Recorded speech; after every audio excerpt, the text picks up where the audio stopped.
Fog-blanketed airports render takeoffs difficult and landings exceedingly hazardous.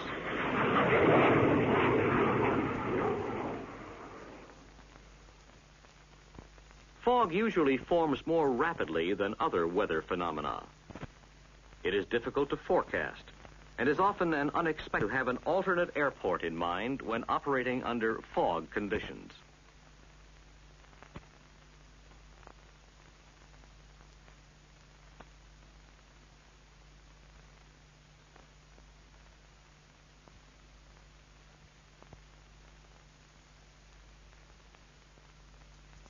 All air contains moisture, usually as invisible vapor. If the air is cooled sufficiently, some of this moisture will condense out and become visible. The temperature at which the moisture begins to condense is called the dew point. The dew point is a variable factor and will increase as the air absorbs more moisture by evaporation.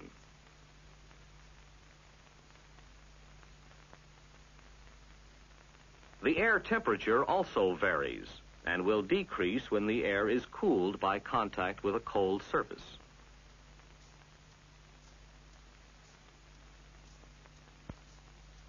When the descending temperature, due to contact cooling, and the ascending dew point, caused by the addition of moisture through evaporation, become equal, fog will form.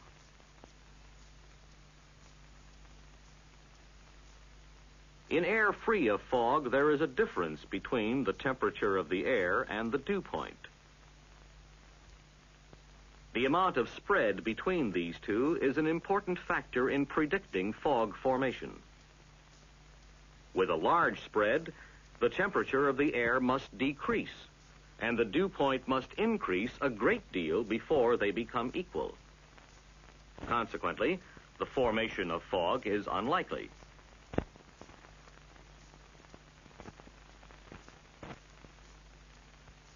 But with a smaller spread, less cooling of temperature and increase of dew point will be required, and the possibilities of fog formation will be greater. The most important process in bringing the temperature and dew point together and forming fog is the lowering of temperature by contact cooling. In comparison, the increase of dew point through the addition of moisture is usually so small as to be negligible. Therefore, only the lowering of the temperature by contact cooling will be considered.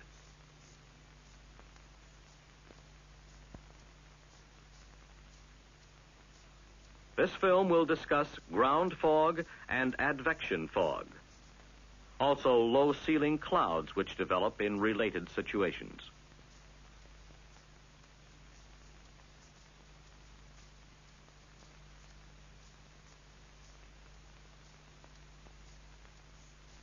During daylight hours, the land gains heat from the sun.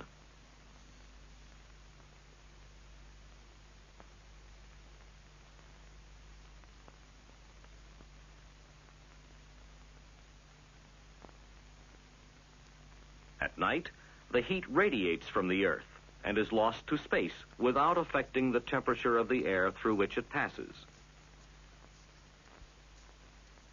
The land therefore cools, but the air above the surface retains its daytime temperature. If the minimum temperature of the land surface during the night is equal to or less than the dew point, the air next to the surface will be cooled by contact with the cold ground until the air temperature equals the dew point. This results in the formation of fog.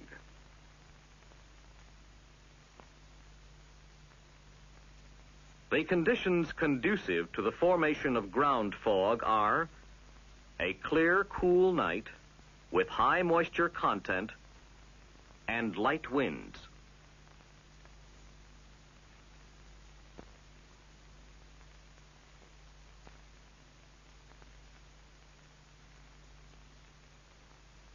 A clear night allows the land to lose the heat gained from the sun during the daylight hours.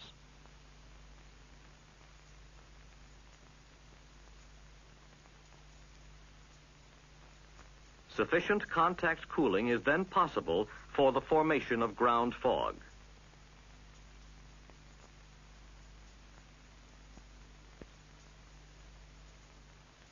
But if the sky is cloudy, the clouds prevent most of this heat from escaping and act as a blanket to keep the ground warm.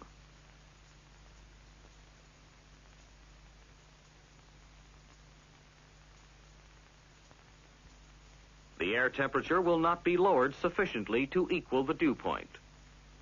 Therefore, on a cloudy night, the formation of ground fog is unlikely.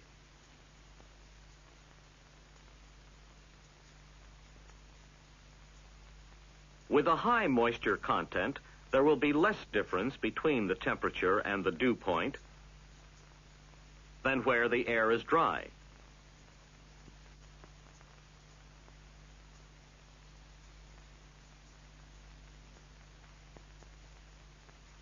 Where there is less difference between the temperature and dew point, less cooling will be required to bring the temperature and dew points together, and the possibilities of fog are greater.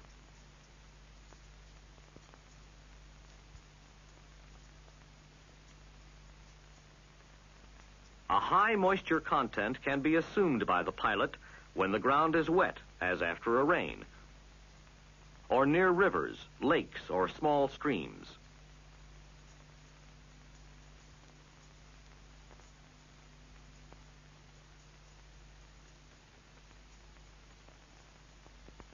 Ground fog may be intensified by light winds.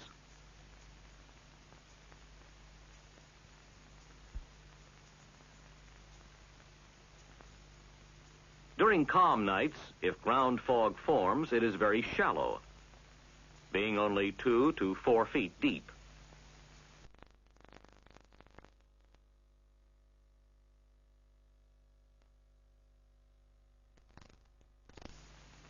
Consequently, only the air next to the surface is cooled, and this cooling process is distributed through only a few feet vertically.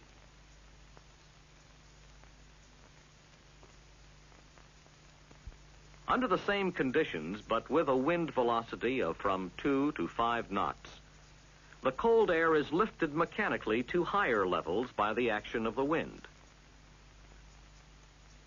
This distributes the cooling through a deeper layer and may result in a deep fog formation.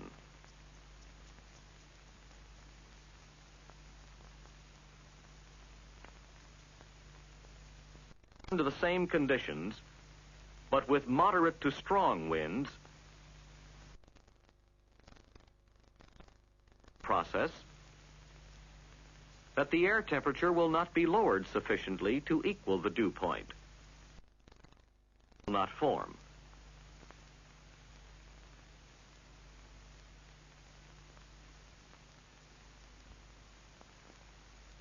Thus, the nature of the wind circulation may intensify ground fog or may from forming. However, this condition may lead to the formation of low-ceiling clouds. If the air is sufficiently moist, the temperature may equal the dew point above the turbulent mixing, and condensation may form as scud or as low stratus clouds. This cloud layer is often intensified by atmospheric conditions aloft, which confine the mixing to lower levels, and by turbulence within the clouds, which causes them to become stratocumulus.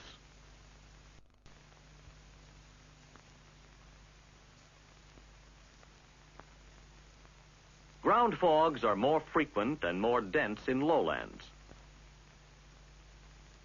This is because the air next to the surface will cool during the night and drain down into the valleys, resulting in a thick accumulation of fog, while the higher ground remains clear.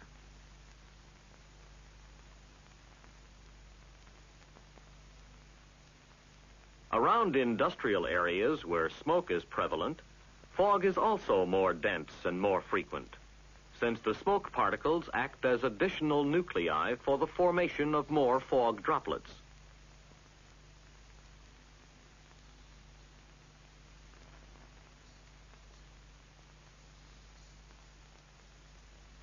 Ground fogs generally form during the early morning hours and are uncommon before midnight. Their greatest density is normally reached about daybreak.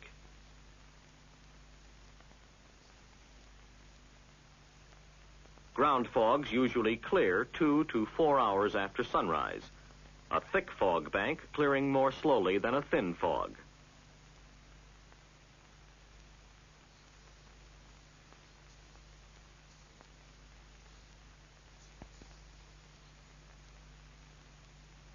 Unlike ground fog, advection fog will usually cover a widespread area and may form not only over land, but also over the sea.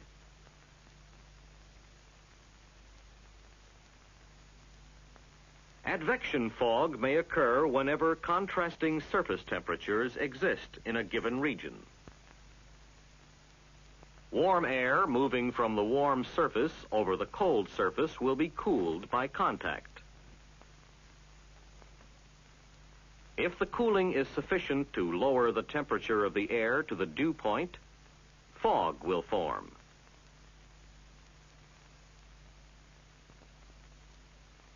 Fog formed by this process is frequently carried from one point to another by the wind.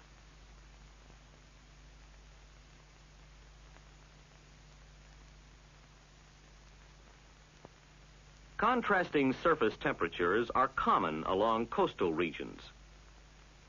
When the land is colder than the water and onshore winds prevail, fog may form over the land.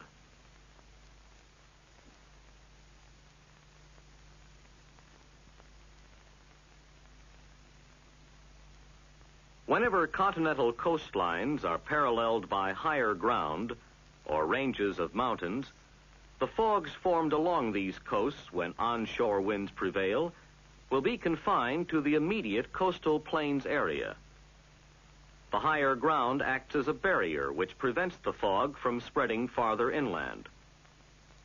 However, where no such mountain barriers exist, the fog may extend inland for many miles.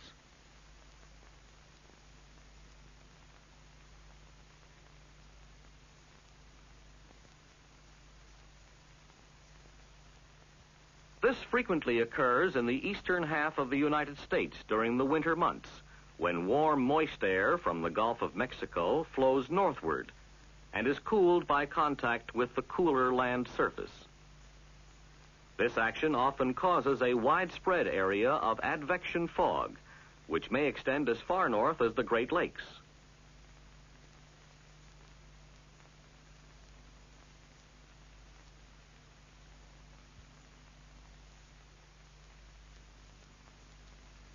When the water is colder than the land and offshore winds prevail, fog may form over the water and extend for many miles out to sea.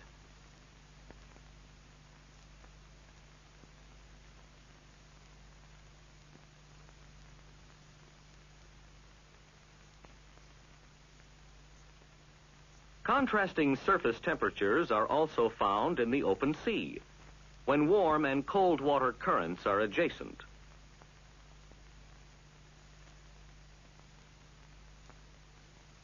Air flowing from the warm water surface out over the colder water may result in the formation of fog over the colder surface. Fogs formed in this manner may cover a large area of the open sea and remain dense both day and night for days at a time. This type of fog is common around the coast of Newfoundland, where warm air from the south is cooled by the cold water of the Labrador Current. These fogs occur during all seasons of the year, but are particularly frequent and more dense between March and September, when warm winds from the south are more common in that region. The same condition exists in the Aleutian Island region of the North Pacific, when warmer air from the south is cooled by contact with the cold ocean currents of that area.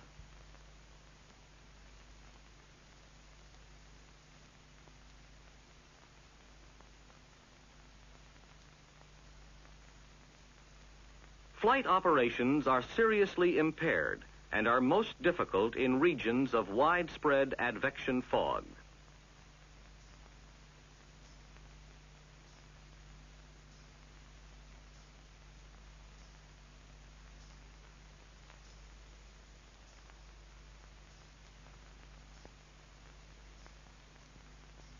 Over the land, these fogs tend to thin during daylight hours due to the heating of the land by the sun.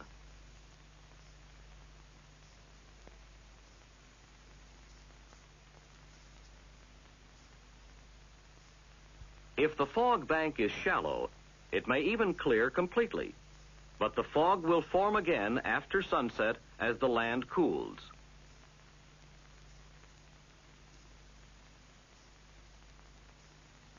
However, when there is a deck of clouds above the fog, it will remain dense during the day.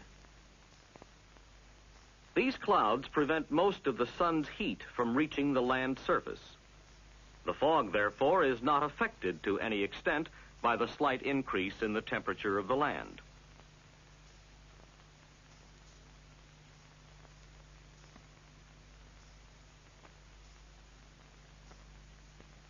Over the open sea, there is practically no variation in the thickness of advection fog between night and day, as the surface temperature of the water remains nearly constant.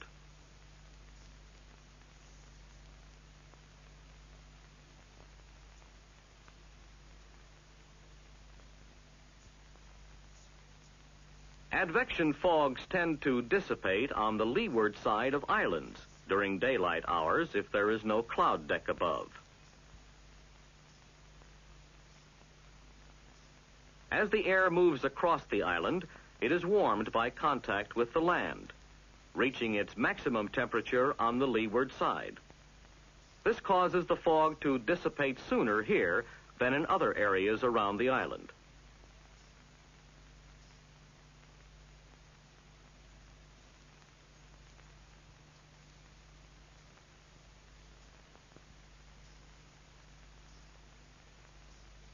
Advection may also lead to the development of low-ceiling clouds. An illustration may be seen in a situation where a cold air mass moves over water that is warmer than the air mass. If there is a marked temperature difference, the evaporated moisture from the warmer water may condense to form a heavy steam fog. Heating of the air by the warmer water causes the air to rise and sets up convection currents in the surface air layers. The fog will dissipate into the cold, dry air above unless there is a strong lid in the form of an inversion some distance above the water. In this case, the rising fog will form low-ceiling clouds. This condition is common over the Gulf Stream off the East Coast and over the Great Lakes in early winter.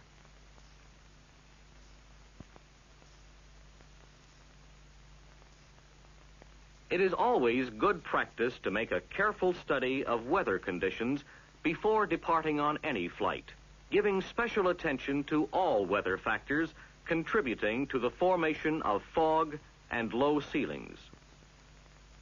Always have an alternate airport in mind when there is any possibility of either fog or low ceilings forming. Don't get caught by the unexpected.